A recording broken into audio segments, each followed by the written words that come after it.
तो वहीं भारतीय जनता पार्टी के राष्ट्रीय अध्यक्ष जेपी नड्डा हिमाचल प्रवास के दूसरे दिन आज अटल टनल को देखने जाएंगे।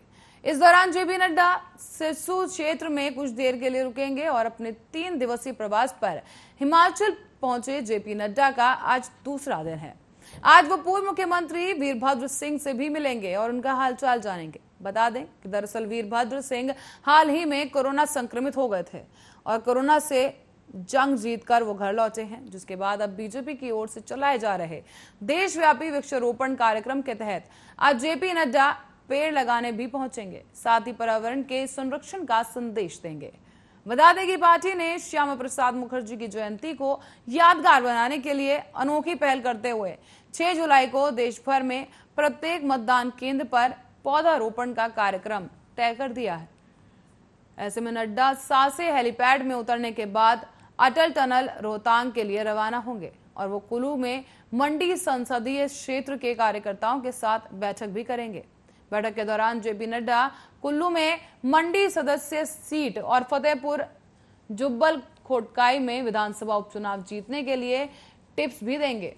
इसके बाद अपनी बुआ गंगा देवी से मिलने उनके शास्त्री नगर स्थित आवास पहुंचेंगे जेपी नड्डा। इस दौरान उन्होंने ये भी बताया कि देश के कई राज्यों में होने वाले चुनाव के लिए संगठन की रणनीति शुरू हो गई है।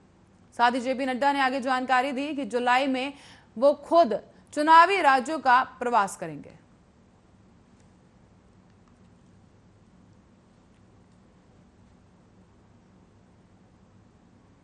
महाराष्ट्र में बीजेपी ने गृह मंत्री अमित शाह को पत्र लिखकर राज्य की 30 चीनी मिलों को खरीद में हुए घोटाले को लेकर अब ईडी से जांच कराने की मांग की है।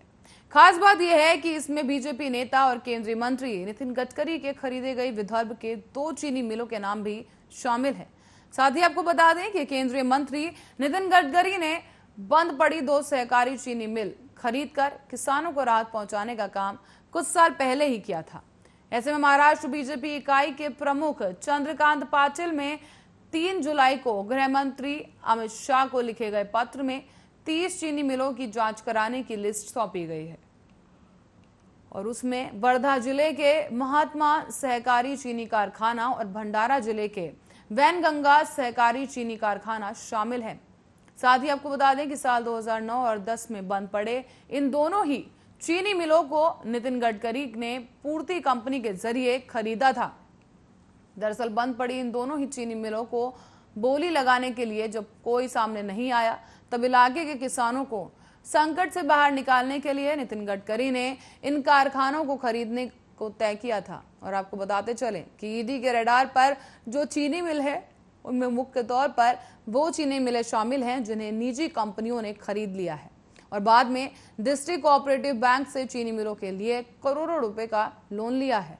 हालांकि नितिन गडकरी ने जो चीनी मिल खरीदी है उसके लिए राज्य सहकारी बैंक से किसी तरह का कोई कर्ज नहीं लिया गया है।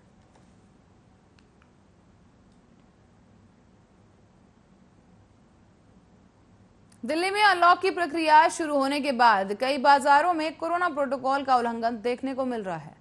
इसको लेकर प्रशासन का रवैया अब सख्त हो गया है। तो वहीं प्रशासन ने कोरोना नियमों का उल्लंघन करने पर गांधीनगर मार्केट की 12 दुकानों को बंद करने के आदेश जारी कर दिए हैं। लगातार प्रशासन कोरोना नियमों को लेकर सख्ती बरत रहा है और ऐसे में दिल्ली के शहादरा जिले के तहत आने वाली गांधीनगर मार्केट में 12 दुकानों पर यह कार्रवाई की गई। इलाके के एसडीएम ने 12 दुकानों के मालिकों को दुकान 4 से 12 जुलाई तक बंद रखने के निर्देश दिए हैं। अधिकारियों के मुताबिक ये कार्रवाई दुकानों के अंदर कोरोना के प्रोटोकॉल्स का पालन न करने को लेकर की गई है।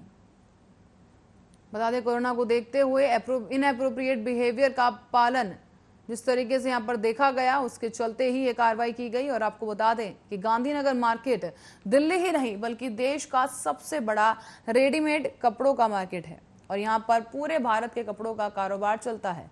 लंबे लॉकडाउन के बाद जब अनलॉक की प्रक्रिया शुरू की गई तो इस मार्केट को खोलने के आदेश दिए गए थे। हालांकि अनलॉक के बाद कारोबार तो शुरू हुआ लेकिन कोविड-19 की वजह से प्रशासन काफी सख्त रुख अपनाए हुए है। इसीलिए बाजार में भीड़ बढ़ने और कोरोना की अनदेखी पर लगातार प्रशासन की कार्रवाई सामने आई है। बीते दिनों दिल्ली के लक्ष्मीनगर समेत 5 अन्य बाजारों को भी भीड़ बढ़ने और कोरोना के नियमों का पालन न करने की वजह से बंद करवा दिया गया था।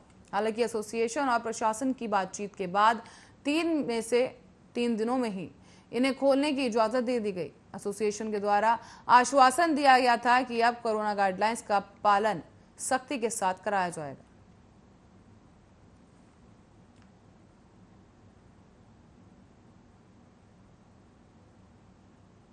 और राष्ट्रीय जनता दल आज पटना स्थित पार्टी कार्यालय में अपना 25वां स्थापना दिवस समारोह मना रही है।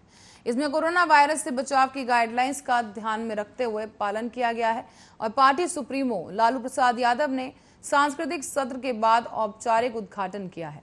उन्होंने करीब 3.5 साल बाद पहली बार कार्यकर्ताओं को वर्चुअली संबोधित किया। उद्घाटन के बाद उन्होंने अपना संक्षिप्त संबोधन भी दिया है।